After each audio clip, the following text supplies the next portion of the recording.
कौन सा प्रोफेशनली बना लिया. Okay students, so we are starting with the chapter that is the nuclei. So nuclei otherwise it's a very vast chapter, ठीक है, but due to this COVID situation lots of topics have detected from the nuclei now, ठीक है, nuclei now, ठीक है. So nuclei में अभी हमारे पास जो topics बचे हैं, सबसे पहले जो topic है हमें जो करना है that is a composition of nuclei, which is the least important topic, that is the composition of nuclei. ठीक है, got it. Then we have to do that atomic mass of nuclei,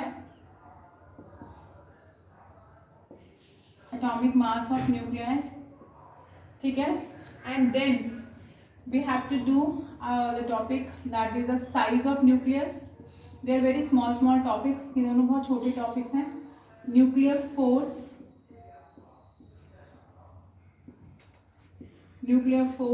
mass defect and nuclear fission and fusion. The chapter will be over now. These all topics are very small, depends upon you कि आप लोग कितना जल्दी समझते हैं चीज़ों को, ठीक है, got it. ये चैप्टर्स तीनों चार टॉपिक्स बहुत छोटे से हैं. अब डिपेंड अपॉन यू कि आप कितना जल्दी इन लोगों को समझेंगे. अब कॉम्पोजिशन ऑफ न्यूक्लियाई, ठीक है, सबसे पहले टॉपिक है मेरा कॉम्पोजिशन ऑफ न्यूक्लियाई.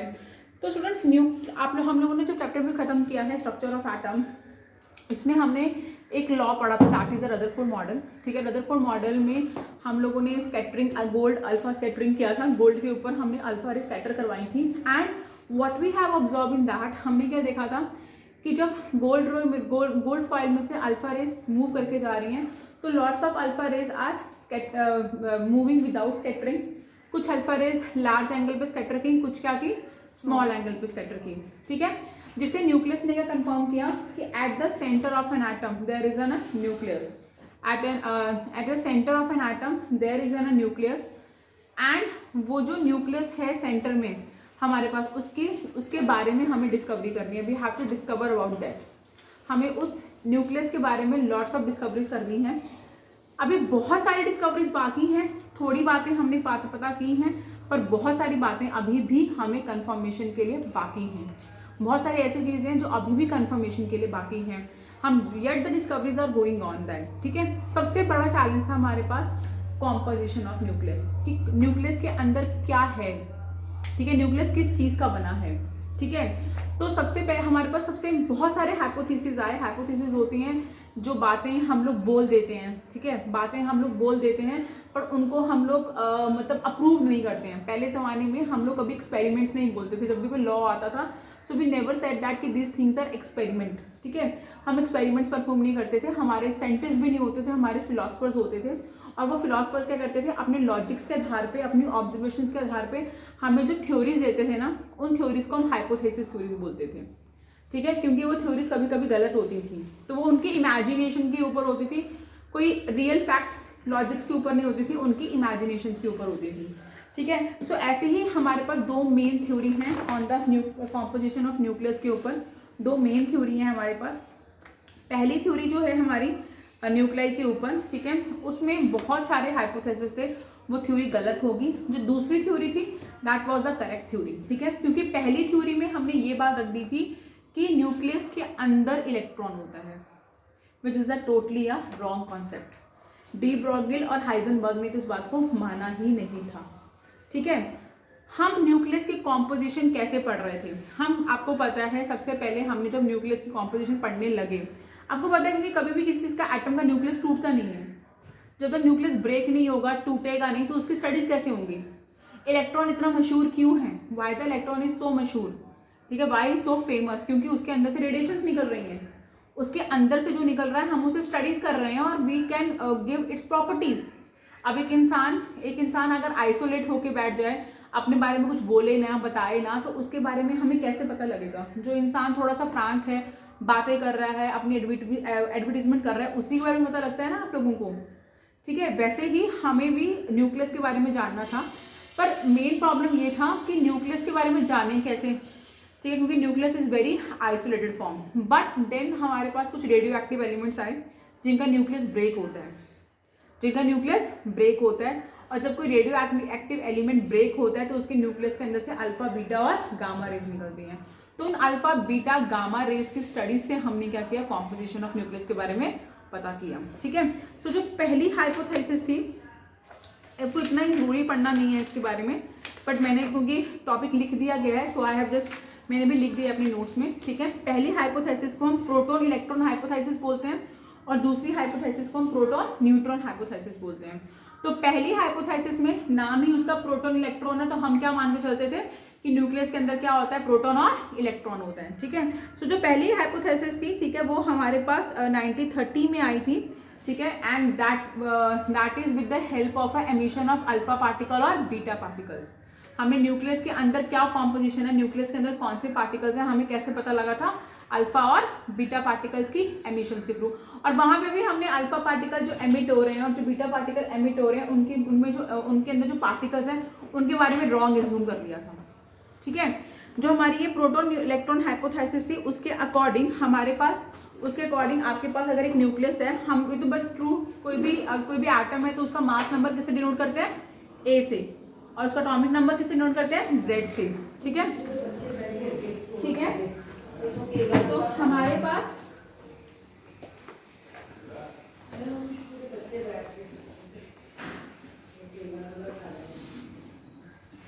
पास पहली हाइपोथेसिस थी प्रोटॉन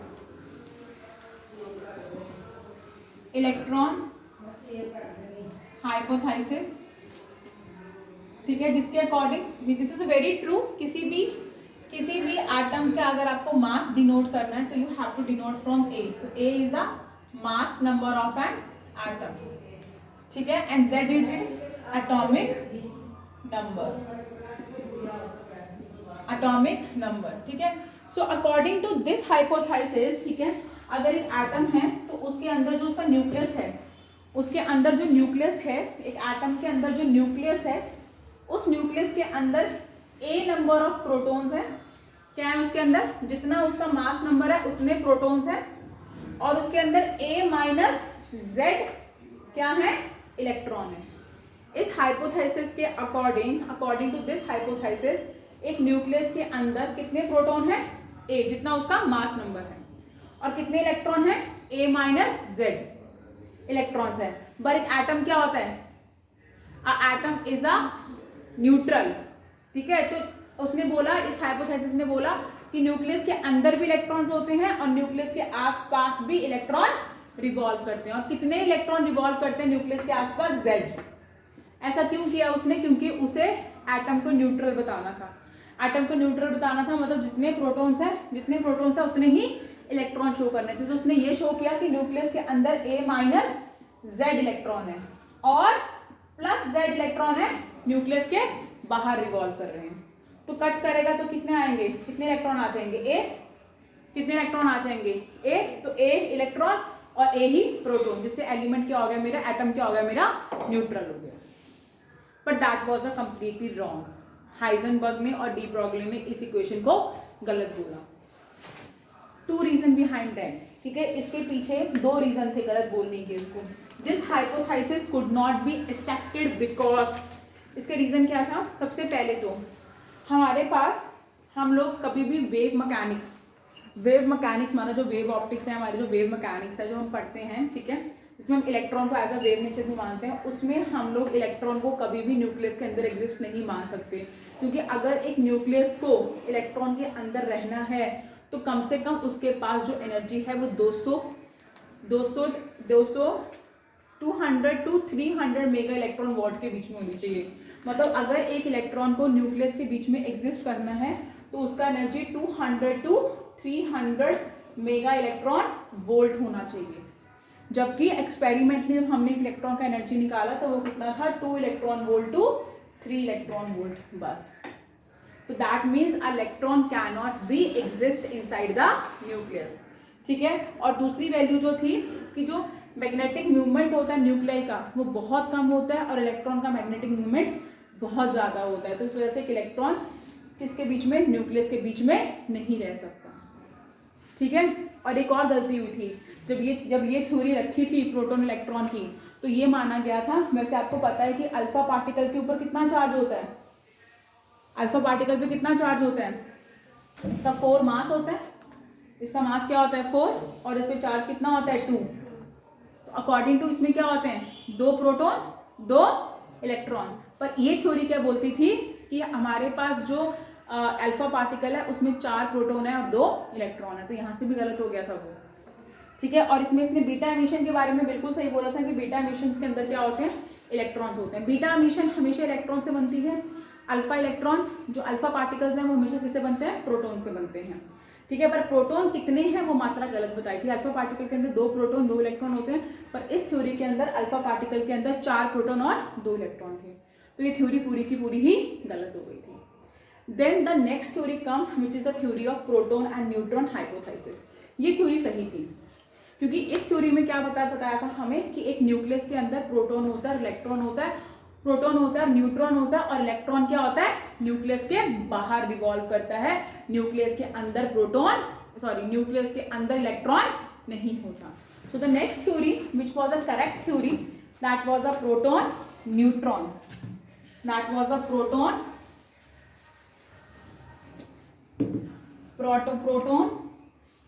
एंड न्यूट्रॉन हाइपोथेसिस।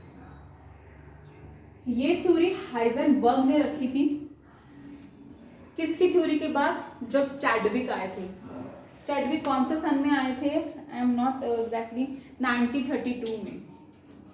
ये जो हमने जो पहली थ्योरी पढ़ी है 1930 में थी। 2 साल के बाद चैडविक ने किसकी डिस्कवरी की थी, न्यूट्रॉन्स की डिस्कवरी की थी। उसकी चैडविक ने जब बताया था कि एक हमारे पास एक और सब एटॉमिक पार्टिकल है जो है न्यूट्रॉन। तो जब चैडविक ने न्यूट्रॉन के इन्वेंशन किया उसके बाद हाइजेनबर्ग अपनी थ्योरी लेके आए। तो हाइजेनबर्ग ने बोला कि कोई भी एक एटम है उसका जो न्यूक्लियस है उसके न्यूक्लियस के अंदर इलेक्ट्रॉन नहीं होता है।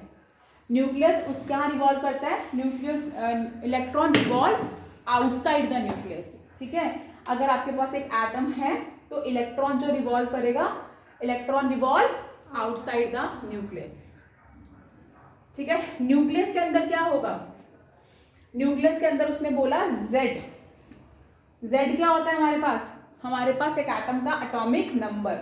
आप लोगों को पता है अगर एक एटम का एटॉमिक नंबर 11 है, जैसे सोडियम का एटॉमिक नंबर कितना है 11, तो इसका एटॉमिक नंबर 11 है, इसे Z से रिप्रेजेंट करेंगे। अगर इसका 11 इसका एटॉमिक नंबर है तो 11 ही प्रोटॉन होंगे उसके अंदर और 11 ही इलेक्ट्रॉन होंगे, जिसकी वजह से वो क्या होगा, इलेक्ट्रिकली न्यूट्रल होगा, ठीक है। और इसका मास कितना होता है, इसका एटॉमिक नंबर 11 नीचे रिप्रेजेंट करते हैं और इसका मास होता है 23। इसके मास को रिप्रेजेंट करते हैं A से और एटॉमिक नंबर को Z से। अगर आप लोगों को किसी भी न्यूक्लियस का एटम निकालना है, किसी भी न्यूक्लियस के प्रोटॉन्स निकालने हैं कि न्यूक्लियस के अंदर कितने प्रोटॉन हैं, कितने प्रोटॉन होते हैं जितना उसका एटॉमिक नंबर होता है, और उसके अंदर कितने न्यूट्रॉन होते हैं उसके मास नंबर में से उसके एटॉमिक नंबर को माइनस कर दो। जैसे न्यूक्लियस है, न्यूक्लियस का आपके पास मास कितना है 23 और उसका एटॉमिक नंबर कितना है 11, 23 माइनस 11 तो उसके अंदर कितने न्यूट्रॉन होंगे 12, ठीक है। कितने न्यूट्रॉन होंगे उसके अंदर 12। तो आपको क्या करना है, उसके मास क्या है 23, A में से आपको Z को माइनस करना है, 23 में से आपको Z को माइनस करना है which is 11 in the case of sodium. तो उसके पास कितने न्यूट्रॉन्स होंगे 12 इन केस ऑफ सोडियम। तो किसी भी एटम के न्यूक्लियस के अंदर कितने न्यूट्रॉन्स हैं कैसे पता लगेगा, mass number minus atomic number, ठीक है। So this is your neutron, ठीक है। तो हमें हाइजेनबर्ग ने बताया the composition of a nucleus of an atom is proton and neutron. Proton कितने होते हैं उसमें Z और न्यूट्रॉन कितने होते हैं उसमें A माइनस Z। और प्रोटॉन और न्यूट्रॉन जब मिलके एक न्यूक्लियस बनाते हैं तो उनको कलेक्टिवली क्या बोलते हैं हम लोग, न्यूक्लियॉन्स। क्या बोलते हैं कलेक्टिवली उनको हम, nucleons. So what is nucleons, nucleon is the constituent particles of a nucleus, constituent particles of the nucleus. तो हम प्रोटॉन और न्यूट्रॉन को कलेक्टिवली क्या बोलते हैं, न्यूक्लियॉन्स। और एक प्रोटॉन और न्यूट्रॉन मिलके हमारे पास क्या बनाते हैं, प्रोटॉन और न्यूट्रॉन हमारे पास मिलके क्या बनाते हैं, न्यूक्लियस बनाते हैं। एंड इस थ्योरी ने हमें बिल्कुल सही बताया था कि अल्फा पार्टिकल्स के अंदर 2 प्रोटॉन्स होते हैं, 2 न्यूट्रॉन्स होते हैं और 2 ही इलेक्ट्रॉन्स होते हैं। और बीटा पार्टिकल के अंदर क्या होता है हमारे पास, बीटा पार्टिकल्स के अंदर हमारे पास इलेक्ट्रॉन्स होते हैं और एक हमारे पास सब्सटेंस होता है पॉजिट्रॉन। ठीक है, तो हमारे पास एक्चुअली बीटा जब पॉजिटिव होता है तो उसके अंदर पॉजिट्रॉन होता है, अगर बीटा नेगेटिव एमिट हो रहा है तो उसके अंदर इलेक्ट्रॉन होता है। Positron is the positron basically anti electron है। सब होल बोलते हो ना कि इलेक्ट्रॉन जहाँ से निकल जाता है वहाँ पे होल होता है, hole having a positive charge. वैसे ही इलेक्ट्रॉन का एक एंटी इलेक्ट्रॉन होता है, इलेक्ट्रॉन का उल्टा एंटी इलेक्ट्रॉन, उसे हम क्या बोलते हैं, पॉजिट्रॉन। तो अगर बीटा पॉजिटिव नेचर का है तो उसके अंदर पॉजिट्रॉन होगा, पॉजिटिव चार्ज। अगर बीटा नेगेटिव नेचर का है तो उसके अंदर इलेक्ट्रॉन होगा। ठीक है, so this is about the composition of nucleus. इसके ऊपर दिमाग में रखना, that will not come in your syllabus but that is a part of that is a part of the chapter. तो हमें पढ़ाना था तो मैंने आप लोगों को एक डिस्क्रिप्शन दे दिया। मैं नोट्स बना रही है आज के, क्योंकि इसी चैप्टर के नोट्स रह गए हैं, तो मैंने कॉम्पोजिशन के बारे में लिख दिया। सब छोटे छोटे 2-3 टॉपिक रह गए हैं, तो मैं लिख के तुम्हें कल या परसों हैंड ओवर कर दूंगी इसके नोट्स। ठीक है, नेक्स्ट हम मेन टॉपिक शुरू करने से पहले, साइज ऑफ न्यूक्लियस शुरू करने से पहले मैं फिर से छोटी छोटी बातें में बता देती हूँ। न्यूक्लियॉन्स क्या होते हैं, प्रोटॉन एंड न्यूट्रॉन्स। प्रोटॉन्स और न्यूट्रॉन जो मिलके क्या बना रहे हैं, न्यूक्लियस। एटॉमिक नंबर को हम रिप्रेजेंट करते हैं Z से, मास नंबर को हम रिप्रेजेंट करते हैं A से। ठीक है, गॉट माई पॉइंट, समझ आ गया? ओके। अब स्टूडेंट्स हम एटॉमिक मास को मेजर कैसे करते हैं। अगर मुझे अनियन लेने जाना है, मुझे ऑरेंज लेने जाना है, मुझे बनाना लेने जाना है, सो मैं कैसे जाऊंगी, मुझे अनियन, मुझे कुछ भी लेने जाना है, हैव टू बाय समथिंग। ठीक है, तो हम लोग किस में मेजर करते हैं मास को, केजीज में। बट हम लोग किसी भी एटम के मास को किस में मेजर करते हैं, AMU में। किस में मेजर करते हैं, AMU में। That is the atomic mass unit, that is the atomic mass unit. ठीक है, तो हम लोग क्या करते हैं, हम लोग हमें किसी भी मास का, किसी भी एटम का मास मेजर करना है तो हम इसे एटॉमिक मास यूनिट में मेजर करते हैं। इसे हम लोग स्मॉल AMU बोलते हैं, which is atomic mass unit. ठीक है, that is your AMU, atomic mass unit. आज की डेट में हम इसे U भी बोलते हैं, we call it as a U also, which is a unified mass. ठीक है, पर एक AMU कितने केजीज के इक्वल होता है या कितने ग्राम के इक्वल होता है, that should be a question mark for us. मैं बोलूंगी मेरे पास 23U या 23 AMU मेरे पास सोडियम है, तो हमें पता लगेगा आम जिंदगी में मेरे पास कितना सोडियम है। ठीक है, नहीं पता लगेगा। हम लोग अगर न्यूक्लियर बॉम्ब बनाने जा रहे हैं तो हम यूरेनियम का इस्तेमाल कर रहे हैं। चलो, अगर न्यूक्लियर बॉम्ब बनाने जा रहे हैं तो हम अगर यूरेनियम का इस्तेमाल कर रहे हैं तो हम आम लोग तो कभी करेंगे नहीं, वो सब साइंटिस्ट वगैरह होंगे, उन्हें तो पता होता है कितना यूनिफाइड मास है। बट अगर चलो हम लोगों को न्यूज़ में आ रहा हो कि भाई इतना रेडियो एक्टिव एलिमेंट यूज़ किया गया, वैसे तो कभी भी मास नहीं बताते हैं, वो हमेशा ये बताते हैं कि 239 यूरेनियम यूज़ किया गया है। ये 239 क्या होता है, उसका एटॉमिक क्या होता है, उसका मॉलिक्यूलर मास होता है उसका। ठीक है, जैसा अभी देखते हैं ना, यूरेनियम का एटॉमिक नंबर 92 और उसका मास 238। 2 यूरेनियम होते हैं, 234 सॉरी।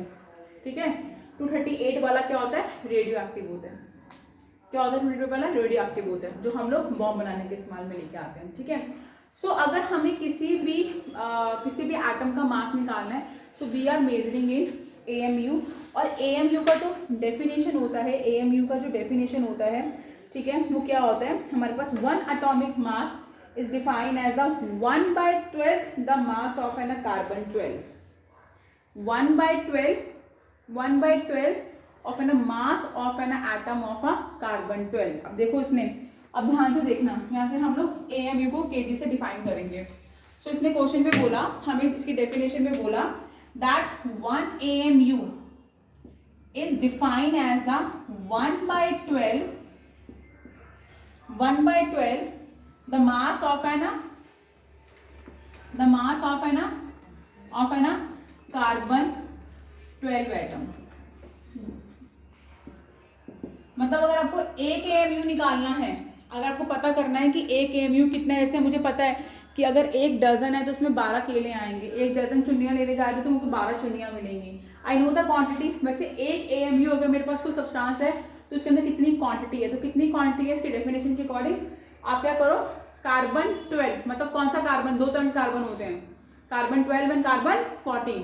कार्बन 12 का एक एटम के मास को, कार्बन 12 के एक एटम के मास को किससे मल्टीप्लाई करना है, 1/12 से. कार्बन एटम के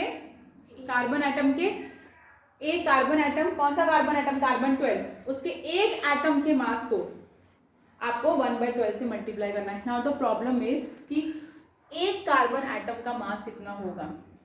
ठीक है, अब मैं यहाँ पे लगाऊंगी एवोगाड्रो कॉन्सेप्ट, मोल कॉन्सेप्ट. अब मुझे पता है अगर मेरे पास कार्बन के 6.023 इंटू 10⁻23 एटम्स होंगे कार्बन के, कार्बन 12 के, तो उनका मास किसके इक्वल होगा, 12 ग्राम के इक्वल होगा.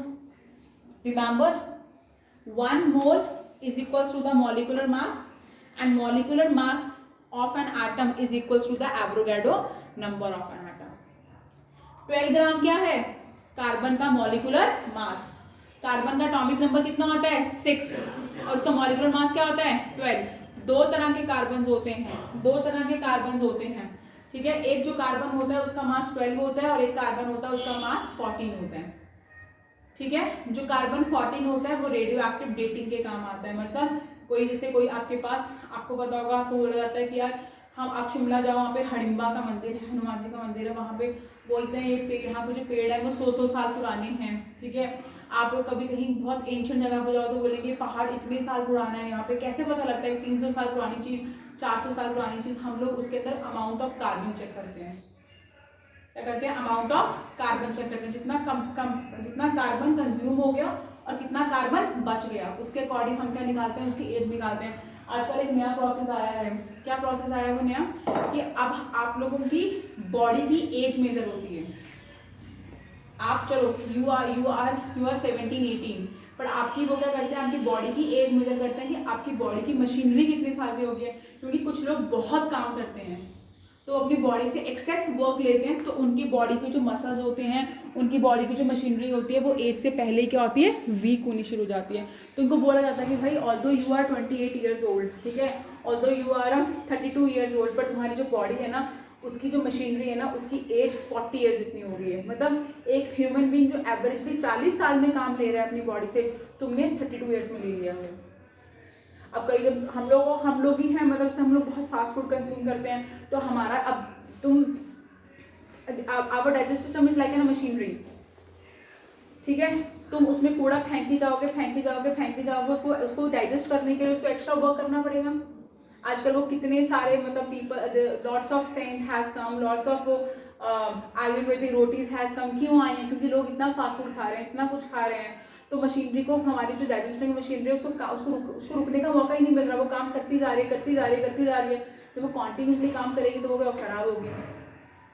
ठीक है, जैसे आप लोग एसी लगाते हो घर में, आप लोग घर में मशीन लगाते हो, आप लोग टीवी लेते हो घर पे, आप लोग बाइक्स लेते हो, आप अननेसेसरी पे घूमते रहते हो, टीवी चलता रहता है, एसी चलता रहता है, तो फिर वो क्या होता है, उसकी मशीनरी जल्दी खराब हो जाती है. तो वैसे ही, क्योंकि आपकी जो बॉडी पार्ट्स हैं वो भी, उनके अंदर भी लॉट्स ऑफ कार्बन है, तो अब वो लोग क्या करते हैं, आपकी बॉडी के अंदर कार्बन का कंटेंट चेक करते हैं, कितना कार्बन यूज होना चाहिए था इस एज में और कितना यूज हो चुका है, उसके अकॉर्डिंग वो आपकी बॉडी की एज बताते हैं. तो हम लोग वो कार्बन 40 नहीं, हम कौन सा आइसोटॉप यूज कर रहे हैं, कार्बन 12. तो एक कार्बन एटम का कितना मास है, तो हमें पता है अकॉर्डिंग टू एवोगाड्रो लॉ कि अगर आपके पास 6.023 into 10⁻23 atoms of an carbon होंगे तो उसका कितना मास होगा, 12. आपको किसका मास निकालना है, 1 एटम ऑफ कार्बन का, तो वो कितना होगा, 12/6.023 इंटू 10⁻23. आ गया, एक कार्बन एटम का मास आ गया. तो 1 AMU डिफाइन करना है आपको. You have to define 1 AMU. तो 1 AMU कितना होगा, 1/12 इंटू 12 वन कार्बन एटम का मास कितना है? वन कार्बन एटम का मास कितना हुआ? 12/6.023 12/6.023 इंटू 10⁻23। आप इसे डिवाइड करोगे सो आपके पास जो आंसर आएगा ग्राम्स में वो कितना आएगा? 1.66।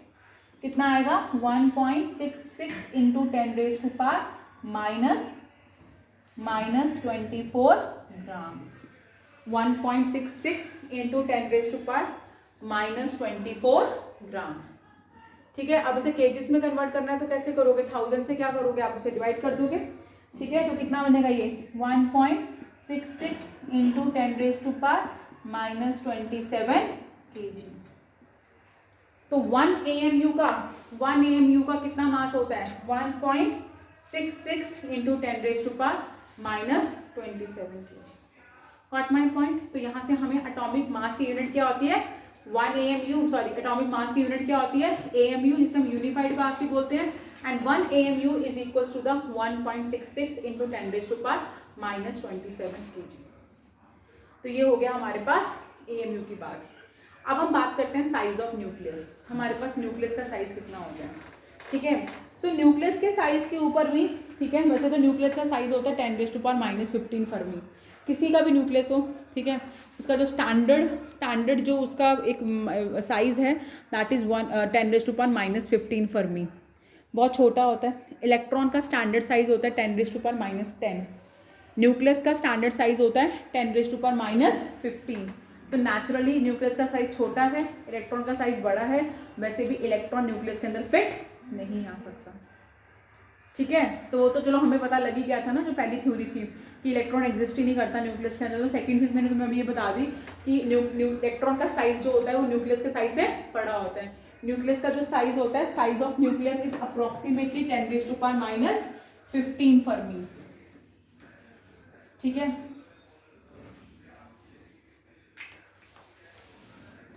न्यूक्लियस का जो साइज होता है, size of nucleus is approximately 10⁻⁻15 metre. तो 10⁻⁻15 क्या होता है? Fermi. That is 10⁻⁻15 is fermi.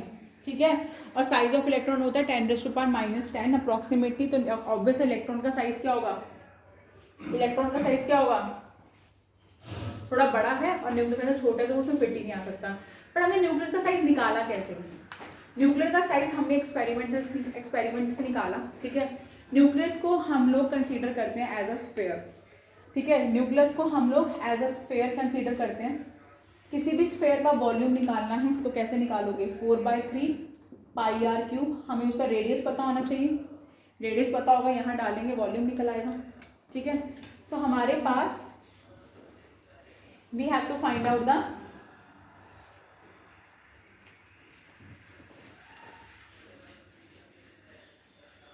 ठीक है, if we have to find out the volume of a nucleus, तो वॉल्यूम ऑफ न्यूक्लियस निकालने के लिए हमें उसका रेडियस निकालना पड़ेगा। क्या निकालना पड़ेगा? हमें उसका radius. And again it is a experimental proven thing that radius of a nucleus is directly proportional to the 1/3 of its mass number.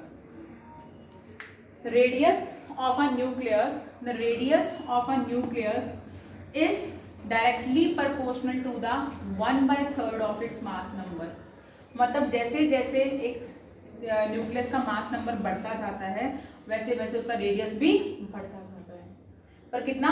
1/3 times. ठीक है, जैसे मतलब अगर तुमने मास बढ़ाया, अगर तुमने न्यूक्लियस साइज बढ़ाया, अगर तुमने मास 9 गुना बढ़ाया तो रेडियस ऑफ न्यूक्लियस कितना बढ़ेगा? सिर्फ 3 गुना, 1/3। ठीक है, मतलब अगर मतलब रेशियो चल रही है 1:3, अगर एक चीज 3 टाइम बढ़ रही है तो एक चीज 1 टाइम ही बढ़ेगा। तो अगर radius of a nucleus is directly proportional to the 1/3 of the mass number, तो यहाँ पे डायरेक्टली प्रोपोर्शनल का साइन हटाते हैं हम लोग और हम एक कांस्टेंट डाल देते हैं, and that constant is your R0। और इस कांस्टेंट का एक फिक्स्ड वैल्यू है which is equals to 1.2 into 10⁻⁻15 metre. Short form में लिख सकते हो इसको 1.2 Fermi metre.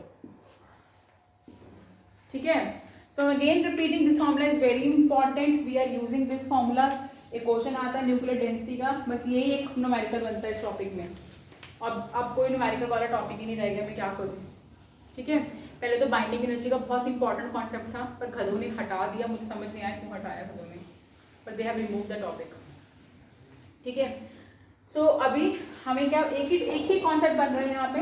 It is experimental proven that the radius of a nucleus is directly proportional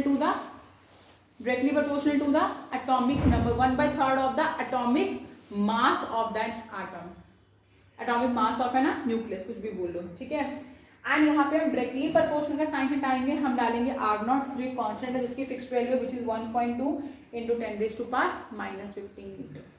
तो 10⁻⁻15 है, तो हम इसको यहाँ पे डालेंगे फर्मी मीटर। ठीक है, व्हाट माय पॉइंट, अंडरस्टैंड। ठीक है, अब ना स्टूडेंट्स एक चीज आती है तुम्हारे पास इलेक्ट्रॉन डेंसिटी। ठीक है, और एक क्वेश्चन बड़ा फेमस है इलेक्ट्रॉन डेंसिटी के ऊपर, that the electron density of an element of an nucleus is independent of its mass number. अब देखो ध्यान से, वॉल्यूम रेडियस पे डिपेंड कर रहा है। Nucleus is spherical in nature, this we are resuming. अगर कोई भी चीज स्फेरिकल है तो उसका वॉल्यूम क्या होगा, 4/3 पाई आर क्यूब। रेडियस निकालने के लिए हमने क्या फॉर्मूला यूज करना है, R is equal to R0 A upon A into 1/3। That means radius depends upon the mass number, that means the radius depends upon the mass number.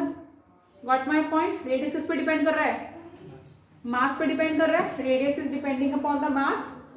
ठीक है, तो अब that means the volume depending upon the mass, volume depend upon the radius, radius depends upon the mass number. तो nuclear density भी तो mass number पे depend करनी चाहिए ना, क्योंकि अगर आपको न्यूक्लियस की न्यूक्लियर डेंसिटी निकालनी है, तो किसी भी चीज की डेंसिटी निकालते हैं हमें न्यूक्लियर डेंसिटी निकालनी है, तो किसी भी चीज की डेंसिटी कैसे निकालते हैं हम लोग, किसी भी चीज का डेंसिटी कैसे निकालते हैं, मास अपॉन वॉल्यूम करके, मास अपॉन वॉल्यूम करके। अब यहाँ पे density, this is mass upon volume, mass of a nucleus upon its volume. Volume किस पे डिपेंड करता है, रेडियस पे, रेडियस किस पे डिपेंड करता है, मास नंबर पे। तो न्यूक्लियर डेंसिटी भी तो मास नंबर पे डिपेंड करनी चाहिए। पर आपको क्वेश्चन आता है, shows that the nuclear density is independent of mass number, show that the nuclear density is independent of mass number. तो इसको कैसे रिप्रेजेंट करेंगे, देखो अभी ध्यान से सुनो मेरी बात। देखिए, सबसे पहले वॉल्यूम की बात करते हैं।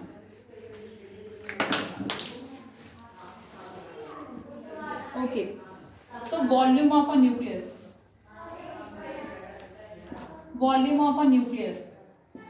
That is 4/3 pi R cube होता है, 4/3 पाई आर क्यूब होता है। और आर की वैल्यू क्या होती है मेरे पास, that is R0 A upon 1/3। Should I put the value, ये न्यूमेरिकल बहुत बार आता है, ये पिछली बार भी प्री बोर्ड्स में शो करने के लिए आया था। 4/3 पाई आर क्यूब, अब आर क्या होगा मेरे पास, R0 A/3 इंटू 3। ठीक है, अब क्या होगा यहाँ पे, देखो ध्यान से, वॉल्यूम कितना आएगा, 4/3 पाई R0 के ऊपर क्यूब ले लिया क्यूब, A के ऊपर पावर क्या है 1/3, और हमने यहाँ 3 ले लिया, 3 से 3 कैंसिल हो गया, तो मेरे पास क्या हो गया वॉल्यूम 4/3 पाई R0 क्यूब, और यहाँ पे आ गया A, तो ये आ गया वॉल्यूम। देखो यहाँ पे R is equal to R0 A/3 होता है, अभी पढ़ा साइज ऑफ न्यूक्लियस में हमने। ठीक है, तो मेरे पास वॉल्यूम क्या होता है, वॉल्यूम हम लोग न्यूक्लियस को स्फेरिकल मान रहे हैं, तो स्फेयर का वॉल्यूम क्या होता है 4/3 पाई आर क्यूब। हमने R की वैल्यू डाली R0 A 1/3 अपॉन क्यूब। अब R0 के ऊपर क्यूब आएगा, विच is the constant value, A के ऊपर क्या है 1/3 इंटू 3, 3 से 3 कैंसिल हो गया, तो मेरे पास क्या आया volume 4/3 pi R naught cube into A. आ गया? Got my point? Understood? Any doubt over here? नहीं, ठीक है, ओके। बट अभी मेरे को मास निकालना है न्यूक्लियस का, तो कैसे निकालेंगे न्यूक्लियस का मास? How do we find out the mass of a nucleus? हाँ, बताओ।